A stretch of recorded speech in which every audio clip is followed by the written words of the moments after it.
Are you ready to explore Central America but not sure where to start? In today's episode, you'll learn why Panama should be at the top of your Central American bucket list. Welcome to Transform with Travel, a show helping busy professionals plan more bucket list trips that reignite adventure and go beneath the surface, without the overwhelm of planning, the endless midnight scroll, and the crowded tourist traps. Buckle up because we are about to take off. Hey everyone, welcome back to another episode of Transform with Travel. I'm your host, Kelly.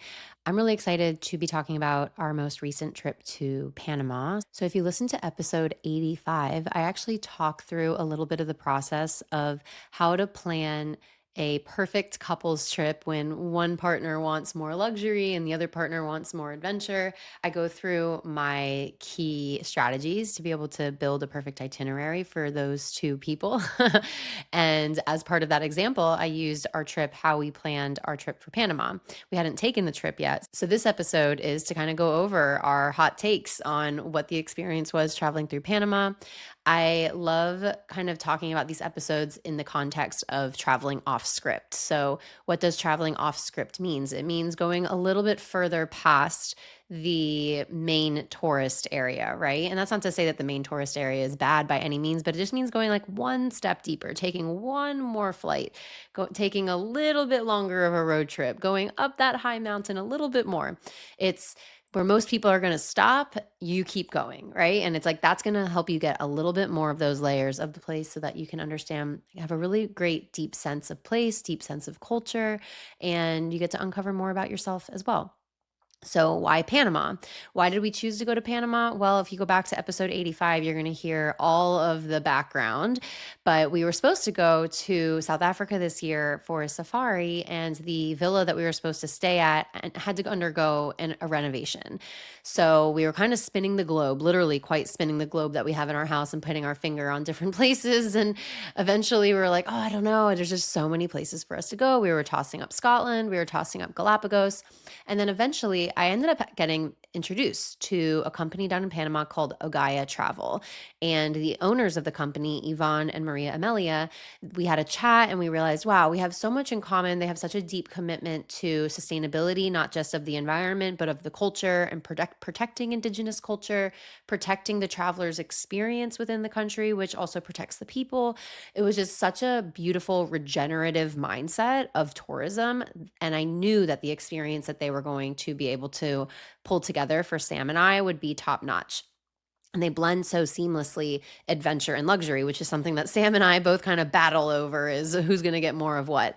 So we decided, okay, we go to Costa Rica a lot. Like I've been maybe 12 times, 13 times. We've now been going back to the same little spot in Costa Rica that we love. We have our house, we have our beach, like we have everything down there. And we love it. I love Costa Rica, but I've been wanting to explore and expand past my comfort zone of Central America. And we were kind of toying up maybe El Salvador, maybe Nicaragua. But after speaking with Yvonne and Maria Amelia at Ogaya Travel, I was like, okay, it's going to be Panama, and let's go. We have childcare locked in. Let's go to Panama. So we organized everything with Ogaya Travel. So for those who are wondering, okay, well, what's Ogaya Travel? Ogaya Travel is a destination management company. They are experts in the destination, right? And they specialize in Panama. And so they help travelers and advisors like myself pull together itineraries and bring together all the pieces of the puzzle. They organize the accommodations, internal transfers, flights, tours, everything that you can imagine, right? And they even include a donation to a local nonprofit that's local to the area that you're going to. So they just have such a great, well-minded view of how to build out itineraries in a really balanced way. So if you're interested in working with them, come to me and we can chat and get an itinerary pulled together. But I really, really love, shout out Maria and Yvonne. I had so much fun building this itinerary with you. You were so patient. And we got to meet in person. Actually, we had dinner on our first night in Panama City. We had dinner actually in Panama City together, which I love when your partners in the travel industry actually become friends like in destination. And we had such a great dinner. So shout out to you guys. Thank you so much for planning an amazing trip to Panama for us. So the process of putting the itinerary together was really simple. I mean, working with Ogaya, they took all of our priorities, all of our preferences. We kind of already knew which hotel we wanted to stay at when we were in Bocas del Toro. That was kind of like the reason why we wanted to go to Panama, is because my husband saw the overwater bungalows at Nayara, Bocas del Toro, and he was like, done. Like, I don't have to fly to the Maldives to get an overwater bungalow. Cool. I'm going to go. Let's go there. So we kind of had an idea of where we wanted to stay, but they really helped us piece together, well, how many days in Panama City? How many days in Bocas del Toro? How many days in El Valle? And if it wasn't for them, I wouldn't have even known that El Valle existed, which is, I'll get to it in a little bit, but it's essentially, it's like a town that was created on top of the crater of an extinct volcano. And you have beautiful, forests around you and hiking. And it's just like, yeah, that was one of my favorite parts. But I wouldn't have ever known that it even existed if it wasn't for working with Maria and Yvonne. So we put the itinerary together. We got ready to go. We flew Miami to Panama City. Panama City is a huge hub that interconnects basically North America to South America. So they have a ton of flights. You can fly Copa, you can fly, I think, United, you can fly American Airlines, you can fly LATAM. There's a lot of options. And Panama City really took me by surprise. I am not a city person. I am in and out. I probably spent less time in Miami than I have in Costa Rica in the past year. I don't like big cities. And it was so well maintained. The buildings were the actual architecture was beautiful. So they have the newer town that's built with all the big skyscrapers that you'll probably notice and probably recognize. And then they have the old town, the Casco Viejo area of the town. I'm going to be saying all that wrong, but that has all of the Spanish influences and the French influences from hundreds of years ago. So there's very distinct parts of the city. And then of course they have the canal, the Panama Canal area, which you can go tour and do all really cool stuff there too. So the city itself was awesome. Again, I'm not a city person. I guess I'll back up a bit. When we landed, they had us with the VIP meet and greet, which is basically an airport staff is waiting for you at your gate, and they put you on a golf cart and then you zip through the airport, and then they take you through expedited customs, expedited security. I've never done anything like that before, and it was really funny. I was just cracking up on the golf cart. We were going so fast. And then we got to our private car that was organized by Ogaya with our driver, and we also had a guide in the car. And Maria had put together this beautiful basket of local snacks and waters and LaCroix, and they had sunscreen and bug spray. It was everything that you can want. Just getting off an airplane was right there for you. So just the little touches, it's the little details that really make a travel experience feel really elevated. So if I have any travel advisors that are listening to this right now, and if you're planning a trip to Panama for a client, work with Ogaya, because they're going to take it to the next level for your clients. And if you're just a traveler and you're wanting to plan a trip, knowing that these little touches really do make a big difference. I am not a bougie traveler by any means, but it's those little touches of, oh, a local snack. Oh, they have cold water in a cooler for me. Oh, there's mosquitoes. I have bug spray right there. I don't have to bring it with me. It's those little touches that make a big difference. So fast forward to getting all the way into the Casco area, the old town. And it was great because we had a guide in the car with us. So as we landed, we were able to ask questions, and he was telling us about the current state of the city and the new government and the new mayor of the city. And it just kind of helped us put us in the place immediately. We stayed at La Compañía, which is part of the Hyatt collection. So La Compañía, in Panama City, it was built out of a super historic building dating back to the 1600s. And what's really cool is that this building was occupied by the French, the Spanish, and the Americans at different stages in history. And so they've built their three different wings as the French wing, the Spanish wing, and the American wing. And I believe it started as a Jesuit convent back in the 1600s, and then eventually the Jesuits got kicked out, and then it became a university or a school. It's just I think it was the first university in Panama, or the first school in Panama. It has so much history, and they have signs everywhere kind of showing you what each thing is. And on top of that, it's historical, but it's also beautiful. It's super luxe. All the rooms have such a deep sense of place, and the way that it's decorated is beautiful. The food at breakfast was probably one of my favorite breakfasts that we had. And they have a rooftop pool with a rooftop bar. So you really get a sense of having these luxury modern touches, but in a very deeply deeply historic building. It kind of reminds me a lot of El Convento in San Juan in Puerto Rico. And it's in a like smack bang in the center of Casco. You're right next to one of the most famous churches in the area. You're right next to one of the big squares that they do a lot of markets and stuff on the weekends, and all the great restaurants nearby. So yeah, highly, highly recommend La Compañía. We actually stayed in the La Compañía in El Valle, which I'll get to in a little bit. But again, it's owned by Hyatt. It's part of the Unbound collection. So if you have Hyatt points, that would be a great option for you. And honestly, the prices were really good as well. So I mean, it was well worth the stay for sure. And if you're a history buff, absolutely. So after we got dropped off in our hotel at La Compañía, we ended up doing a walking tour with our guide who picked us up from the airport. And he did a like 2-hour history tour, which was really great because I just feel like that was a really great way to have. We had a short amount of time and we got the information that we needed. Daniel was amazing, our guide, and both Sam and I have different interests in different things, and we were able to ask questions and he knew everything.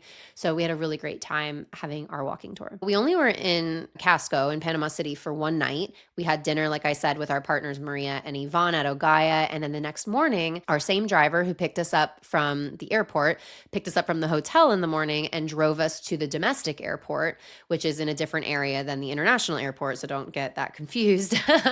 And we took a flight with Air Panama. It was about a little under an hour to Bocas del Toro. And again, 50-minute flight, super easy. You don't have to get to the airport that early. It's a really small airport. Everything's just very easy in my opinion. Like everything was very seamless again, which I know is huge credit to Ogaya Travel for making it feel that seamless. But just traveling around the country as a whole felt very easy. We landed in Bocas del Toro. We got picked up by the hotel staff from the airport, took us to the dock. Then from the dock, we got on our private boat from the water taxi that's owned by the resort, and we took about a 25-minute boat ride out to Nayara. So Nayara, I actually knew of the hotel brand because of the properties that they have in Costa Rica. They have the Nayara tented camps just like underneath the base of the volcano, basically in Arenal. They have Nayara resorts all over. So they have Nayara resorts at this hot springs and the tented camps in Costa Rica, Bocas del Toro in Panama, the Atacama in Chile, and also on Easter Island. And Nayara is known for super exclusive luxury properties. Like you feel very private, you feel very exclusive, but also very immersed in nature. They've managed to create a luxe experience while being like deeply, deeply connected into like lush gardens and forest and the ocean and all of that. So they do a really great job and a really good commitment to sustainability as well. We stayed here for 5 days and it was everything we could have imagined. And I'm going to preface this by saying it rained every single day. We went in early July. We knew we were going to be signing up for some rain. This was not a surprise for us, but it rained every day. We would get a little bit of no rain here and there, a little bit of sun here and there, but for the most part, it was cloudy and it was raining and it was perfect. Like I really have come a long way in accepting weather because if this was like even 5 or 6 years ago, I probably would have had a much worse attitude. But I've just come to a place so much that like you cannot control the weather. The destination is where it's located. Like sometimes there's just more rain than not. And if I'm going to let weather dictate how happy I am in a destination, or if I'm going to let weather dictate whether I liked a vacation or not, then am I really like traveling for the right reasons? I always think like the weather doesn't owe you any favors. The destination that you're visiting doesn't owe you any favors because you're there on your big trip of the year. It really depends on how you respond to weather is a determiner of your success of that trip. That's like what it comes down to, what I've learned over the many years of many bad weather trips. I mean, I lived in Thailand during monsoon season, so don't even get me started. And of course, like it could be a big bummer and for some people, I get it, especially if this is like your one big trip of the year. But I've really learned how to let go of the weather and just like kind of go with it and have fun. So the benefits was that it was like barely cracked 80 degrees the whole time, which was a great relief coming from Florida. And both Sam and I, our intentions were to completely decompress and to rest a lot. And the rain definitely made us do that. I am definitely the type that will say I want to rest. And then as soon as I get somewhere, I'm like, let's sign up for kayaking. Let's sign up for paddleboarding. Let's go snorkeling. Let's go surfing. So this really forced me to slow down. And it was a pace that I have not been in a really long time. And combined with the rain, with the beautiful overwater bungalow that we never had to leave because you had 24/7 room service for everything. And they would bring kayaks right to your dock if you wanted to go kayaking. On top of just being like hearing the ocean against your dock or having the mangroves right behind you and seeing all the wildlife and everything like that. It was just such a beautiful pace to be in. I mean, the resort was beautiful and really well maintained, but the best part about the whole resort was the staff. I mean, every single staff member had a smile. They all knew your names. They all had funny stories. We ended up chatting with one of our servers about her story and her life. And we ended up pinpointing that she was working on a cruise ship back in 2014 that we took. Like we were on the same cruise, the same exact cruise. So the rain allowed us to kind of have deeper conversations with the staff because we weren't out having, big excursions all day. It just was perfect. Big shout out to Scott, who's the GM, and his entire team. I mean, we had the best time. And the food, I will just say it's an all-inclusive food and drink. And I never have high expectations when it comes to all-inclusive food. The food blew me away. It was so good. Every single meal was fresh. Every single meal was made to order. Like it was really good, really creative, and also very local. Like it was local fish and local ingredients. And yeah, just 10 out of 10. I would go back to Bocas del Toro again. So in Bocas del Toro, we had organized I was going to go out for a surf lesson and Sam was going to go scuba diving, but unfortunately, the week prior to the trip, Sam had an accident and he had stitches in his head. So he couldn't go scuba diving. I was able to go out surfing with Bocas Surf Experiences with Adriana and her partner, and they took me to a break that actually my pediatrician told me about, like my daughter's pediatrician, not mine, told me about a week prior, like, hey, you have to go to Carineros. So I was like, you know what? I have this surf guide. They're going to take me wherever they think it's necessary for me based on tide. So I'm not going to tell them like where I think I should go. I told them what my level's at. They're going to show me where we can go. We pull up right to the point and they go, welcome to Carineros. And I was like, oh my God, thank you, universe. Because it's a perfect point break that breaks left. And I'm goofy foot, so I love all the lefts. And it was actually fairly decently big that day. I talked to a couple people in the water who had said usually it's like 2 to 3 foot, really glassy, really easy, but there was a swell coming in. So there were a couple pretty big sets that had come in and it was a little bit choppy, but we had a great time. They were super patient with me. I had one of the longest waves I've ever ridden and I had a really, really fun time being able to go surf. And then from there, we went back to the resort and just relaxed for the rest of the day. That was really the only excursion. What else we did was we took kayaks. We kayaked around the entire private island, which took us about an hour. That was really cool. We saw turtles. We saw lots of birds. We paddleboarded. We snorkeled. Like it was just like really slow and really, really, really awesome. So huge, huge shout out to the staff at Bocas del Toro for just organizing everything for us and being so awesome. They have overwater villas and they also have tree houses, which is a really cool experience too. So come chat with me if you want to go stay there and have that experience.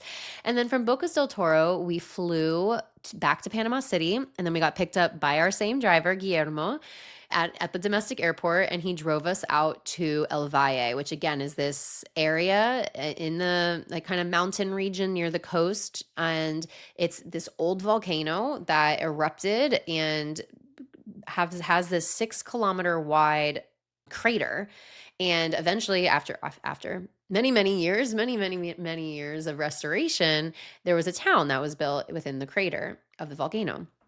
And it's this beautiful town, very like small, quaint, but it just feels very safe and surrounded by nature. You're literally surrounded by the walls of this volcano. And I loved it. Again, we stayed at La Compañía El Valle, and this hotel is like a living art museum. They have a couple hundred pieces of art. I remember asking the guy, how many pieces do you have? They have a couple hundred pieces of art everywhere. And the restaurants, they had a steakhouse, Fuego, which was probably one of the best pieces of steak I've ever had. All of their food was amazing. They had a heated pool, which was really good because it was raining and we needed to have a heated pool. And we went on a hike with a Nat Geo tour guide where he took us up to the top of one of the volcano kind of lookout points, and then we walked back down. We saw lots of birds, and again, it's just one of those things where I just asked a ton of questions. I was asking him about his life and his kids and the environment and the government and what they think about the US, and like I just was asking so many questions that I just love learning from everyone. And I think like just I love asking questions because it's just like I've realized that you are not the most important part of the story. The people you meet along the way are, the nature and the land and the indigenous tribes are. So just ask so many questions. Also in El Valle is, I mentioned earlier in this episode that part of Ogaya's fee or their package price is that they'll include a donation to a local nonprofit and to one of the areas in the country that you're going to. So for our nonprofit, we were going to El Valle, and part of our package price included a donation to the Amphibian Conservation Center. And this is really fascinating. Like I never thought I would be interested in frogs before. And even still, like when I was planning this with Ogaya, I was like, I'm not sure if my husband's going to be up for like a frog tour, but I guess we'll just go and see. I don't even think I actually told Sam that we were going to do that. I just thought I'd surprise him. So there was a donation to the Amphibian Conservation Center. And this is a conservation center in this area of El Valle that is focused on the restoration of the species of the golden frog, which is a really important frog species in Panama. I believe it's one of their symbols. Like, I don't know, maybe they're like animal of the country or something like that, but it's really important to the country of Panama. The woman running the center, her name was Heidi. She was actually from the United States. She was in the Peace Corps in Panama and then started to help run the research center to help bring the frog basically back from extinction. And there's a lot of different species of frogs that they're also helping to eventually reintroduce into the wild. I think that's the next stage. But our donation was able to grant us inside access to behind the research center, and we got to go inside where all the frogs are kept. And she was able to take out some of the frogs and show us, the different types of species and see the golden frog. And like, it was one of those things where I was like, I would have never gone out of my way to have that experience, but I am so glad that I did. And again, it's like having a travel partner like Ogaya pushed me a little bit out of my comfort zone. And we got to learn so much about the ecosystem, so much about what was what was threatening these wildlife ecosystems and how they're learning how to prevent that. They're taking from different countries mitigations around the world to help see what they can implement in Panama to keep these ecosystems alive.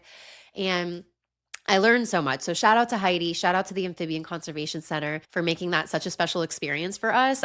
While I was in that experience, I kept thinking, wow, this would be so cool for my girls to come and learn about the life cycle of frogs and how they can really learn the life cycle of the frogs and the ecosystem and the environment around it. I was like, this would be a really cool like summer camp activity for the kids one year. So yeah, just one of those things where I, again, wouldn't have selected that if I was planning this by myself. And because of the care and attention to detail from Ogaya, Maria, and Yvonne at Ogaya, we were able to have this really awesome experience. And we were also able to contribute part of our tourism dollars towards a cause that meant so much to the country. Other options, I have clients going down to Panama and they're going to go to Bocas del Toro, and there's a coral restoration project. So part of their tourism fee, part of their pricing, their package pricing for their trip is to go and help support the coral restoration project. So just high attention to detail, super intentional about the planning and the process behind the trip. And yeah, we really enjoyed our time there. And yeah, I mean, I can only say the same adjectives over and over again. It was really a 10 out of 10 experience. And we really got a sense of like city, Caribbean, and kind of like mountain forest vibe. Overall, I would 1,000% go back to Panama. I would definitely bring my kids. I would have no qualms bringing my children. And I would definitely want to go back to explore the Pacific side and go check out kind of the surf towns through the Pacific side. There's so much to explore in this country. There's a lot of indigenous tradition and tribes that have been protected. There's a lot of experiences that you can have with the indigenous tribes that are done in a really authentic way, not just kind of like a flashy tour. Like it's actually very authentic. You can do a trip out to the San Blas Islands. You can do a Panama Canal tour, which we didn't even touch on. Like we flew over the Panama Canal, but we didn't have enough time for a tour. There's national parks around the canal. So you don't even really need to leave Panama City if you don't want to. Like there's the Embra tribes is right around the Panama Canal. You can do the Panama Canal tour. They're really known for fishing. You can go out to San Blas. You can do the national parks. Like that's just within Panama City. That's not like you can, then you have El Valle, then you have the Pacific coast with all the beautiful surf towns and Coiba National Park, which is like a marine park in an island where it has some of the most amazing diving in the world. So I think it's all that to say is, countries that don't get a lot of airtime, right? So you hear so much about Costa Rica because they do a really great job at marketing. It's a beautiful country. It deserves it. They do a really good job at marketing.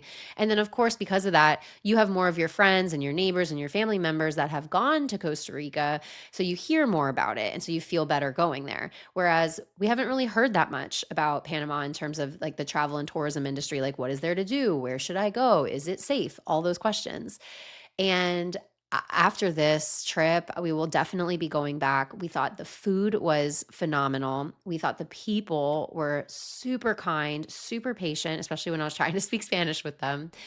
And there's just such a rich history and such a rich protection of indigenous culture and wildlife. I think our guide had said something like 50% of the land is protected. And there's a lot to do and a lot to explore. All of that to say, 10 out of 10 experience, especially traveling with Ogaya, they've organized everything from start to finish. And as an advisor myself who does this for hundreds of people, it was so nice just to wake up and get a text and be like, hey, at this time be here and at this time be here. Like I got to see how much value that I give to other travelers because of having that experience, having it done for me. And I was like, wow, actually, this is so nice having somebody kind of organize everything for me since I'm always the organizer. It was beautiful country, beautiful people, beautiful food, and most importantly, beautiful memories that my husband and I will have forever. And if Panama's on your list, if you've explored Costa Rica or if it's your first time in Central America, Panama is a great first step into Central America. They accept USD, credit cards are accepted at, big restaurants and stores and stuff like that. It's really safe. Spanish and English is spoken widely. Yeah, for nature lovers who want to go a little bit more off the beaten path, I would 1,000% recommend it. And if you're interested in planning your trip to Panama, let me know and we can get started. There's a link in the show notes where you can download my welcome guide that has all of my packages and pricing and just next steps, how to get started. I loved my time in Panama. Thank you so much to all the gorgeous people that we met along the way. And I'll leave you with Vive por más. That's a wrap on today's episode. If you're feeling on fire and lit up to start planning the bucket list adventure you're craving, let's work together. I'm here to manage all of the hassle of planning, hand select your options specifically for you, and give you the inside scoop that no AI itinerary can give you. Click the link in the show notes to look through our pricing and packages. You're one click away from the adventure of a lifetime. This is your reminder to keep on exploring.